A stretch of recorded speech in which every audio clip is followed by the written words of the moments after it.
Hi மக்களே, வணக்கம். இன்றைக்கி பருப்பு வகையை வச்சு ஒரு தோசை சுட்டுடலாம். ரொம்ப ஹெல்த்தியான தோசைங்க இதுக்கு பெசரட் தோசைன்னு சொல்லுவாங்க. பெசரட் தோசைன்னா பாசி பருப்பு, பச்சை அரிசி இது மட்டும்தான் போடுவாங்க. நான் உளுந்தும் பருப்பும் சேர்த்து போட்டிருக்கேன். நான் ஒரு 2 தோசை வர அளவுக்கு தான் உங்களுக்கு நான் செய்து காட்ட போகிறேன். நான் இப்போ இது ஒரு ஒரு 3 டீஸ்பூன் அளவு இருக்கும். பாசிப்பருப்பு, பச்சை அரிசி 2 டீஸ்பூன் இருக்கும். இது 1 டீஸ்பூன், இது 1 டீஸ்பூன். இப்போ இதை ஒரு கிண்ணத்தில் எல்லாத்தையும் கொட்டிக்கலாம்.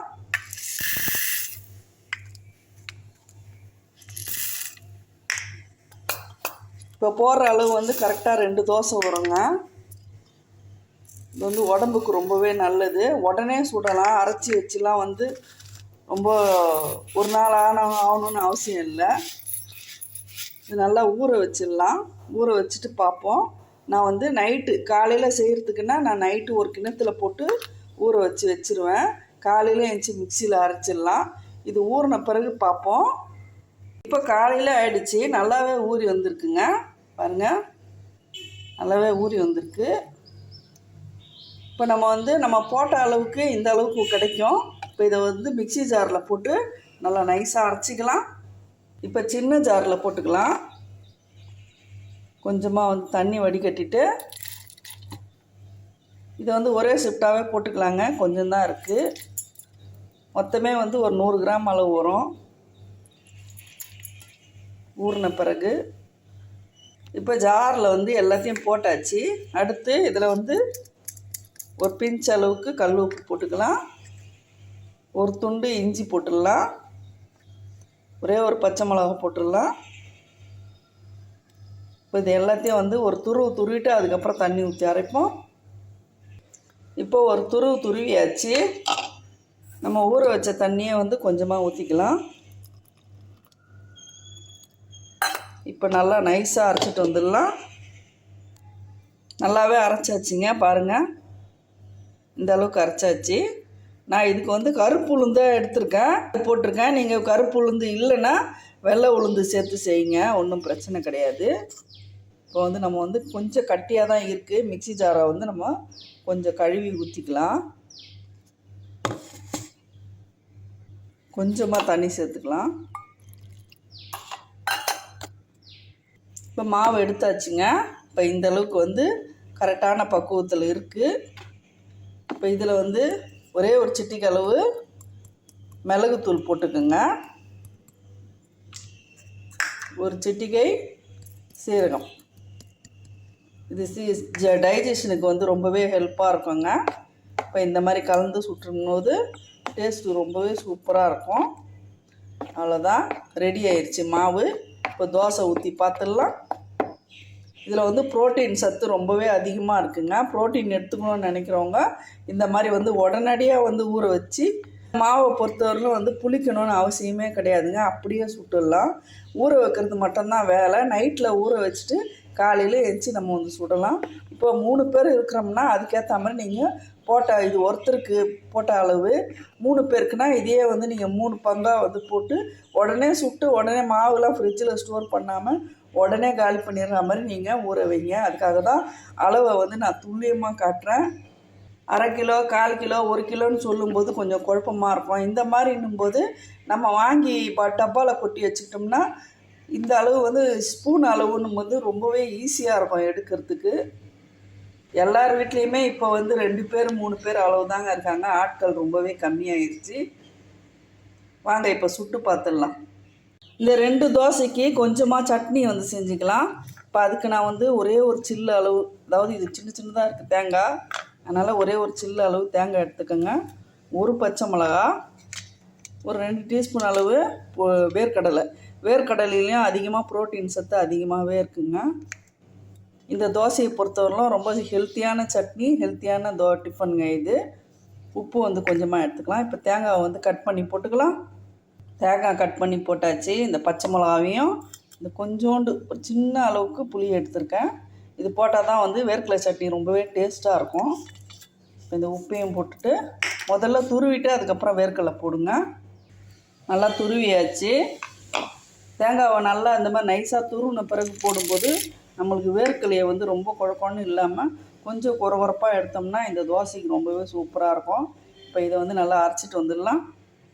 அவ்வளோதாங்க, அரைச்சாச்சு பாருங்கள். இப்போ வந்து நம்மளுக்கு கரெக்டான பக்குவத்தில் வந்துருக்கு பார்த்தீங்களா. தேங்காய் நல்லா அரைப்பட்டுடுச்சு. ஆனால் வந்து வேர்க்கடலை வந்து கொரகொரப்பாக இருக்கும். இது சாப்பிட்றதுக்கு ரொம்பவே சூப்பராக இருக்கும்.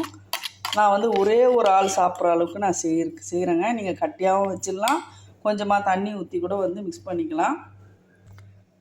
அவ்வளோதான், வலிச்சாச்சுங்க.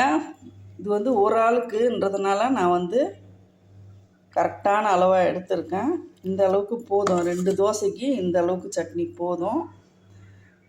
ஒரு ஆளுக்கு சட்னி அரைக்கிறதுக்கு நிறைய பேர் குழப்பத்தில் வந்து கையில் அள்ளி அள்ளி போட்டு அரைச்சி மீதி சட்னியை தூக்கி ஃப்ரிட்ஜில் வச்சு அதை வந்து 2 வாட்டி 3 வாட்டி பயன்படுத்தின மாதிரி இருக்கும். அந்த மாதிரிலாம் வந்து சட்னியை வந்து ஃப்ரிட்ஜில் வச்சு சாப்பிடக்கூடாது. அது உடம்புக்கு அவ்வளோ நல்லது கிடையாது.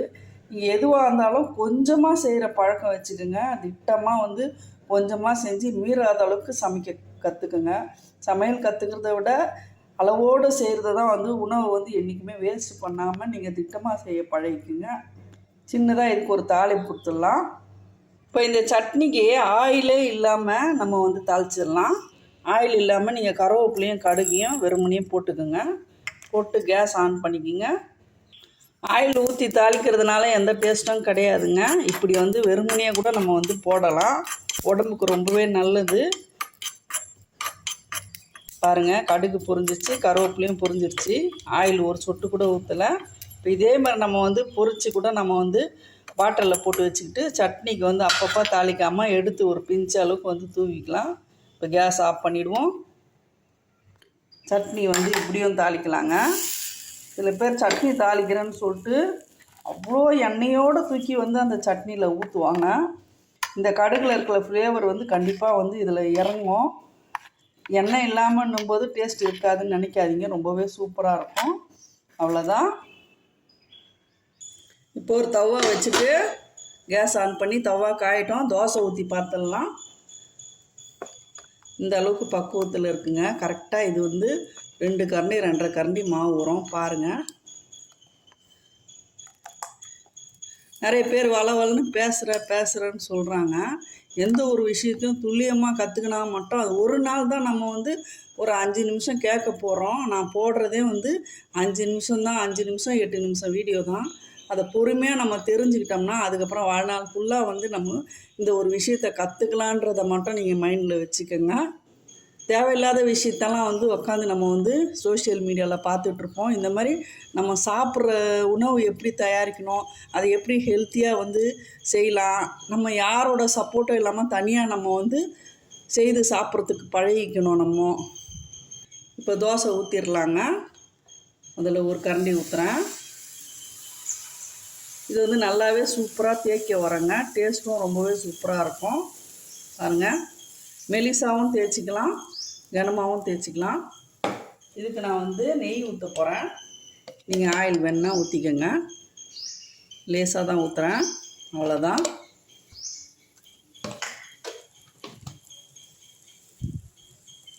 நீங்கள் நிறைய பேர் பார்த்திங்கன்னா வயசானவங்களாக இருக்கட்டும், இல்லை 2 பேர் கல்யாணம் ஆனவங்களாக இருக்கட்டும், 2 பேர் 4 பேர் இப்படி தான் இருக்கிறாங்க.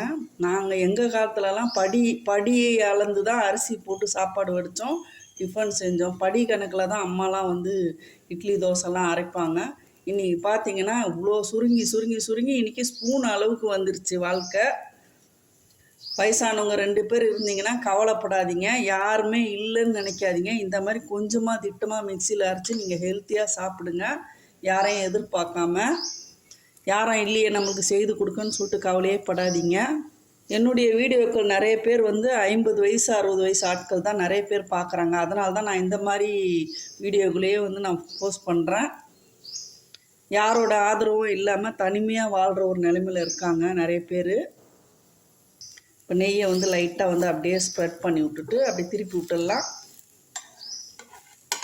எவ்வளோ சூப்பராக வருது பார்த்தீங்களா. லைட்டாக அப்படியே திருப்பி விட்டுடலாம்.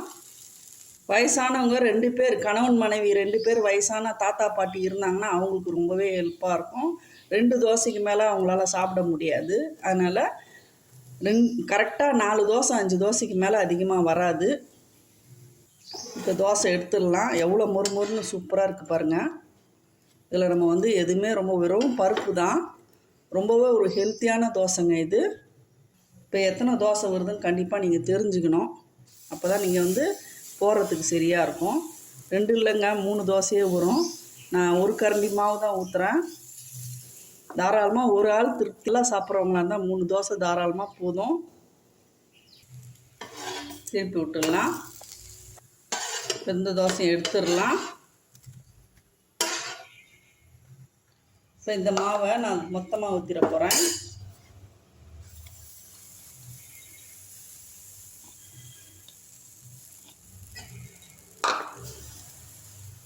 அவ்வளோதான், கரெக்டாக 3 தோசை வந்திருக்கு பாருங்கள்.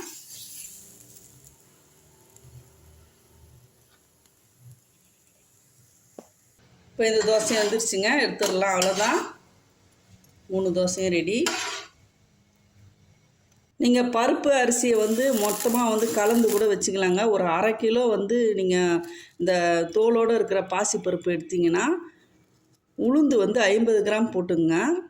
அடுத்து பச்சரிசி வந்து ஒரு 200 கிராம் போட்டுங்க.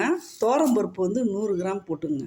இப்படி போட்டு மொத்தமாக நீங்கள் கலந்து ஒரு டப்பாவில் போட்டு வச்சுக்கிட்டிங்கன்னா கொஞ்சமாக நான் சொன்ன அளவுக்கு நீங்கள் ஊற வச்சு நைட்டு ஊற வச்சு காலையில் உடனே அரைச்சி உடனே சுடலாங்க. அதுக்காக தான் நான் இப்போ வந்து உங்களுக்கு கொஞ்சமாக வந்து கலந்து இப்படி காட்டுறேன்.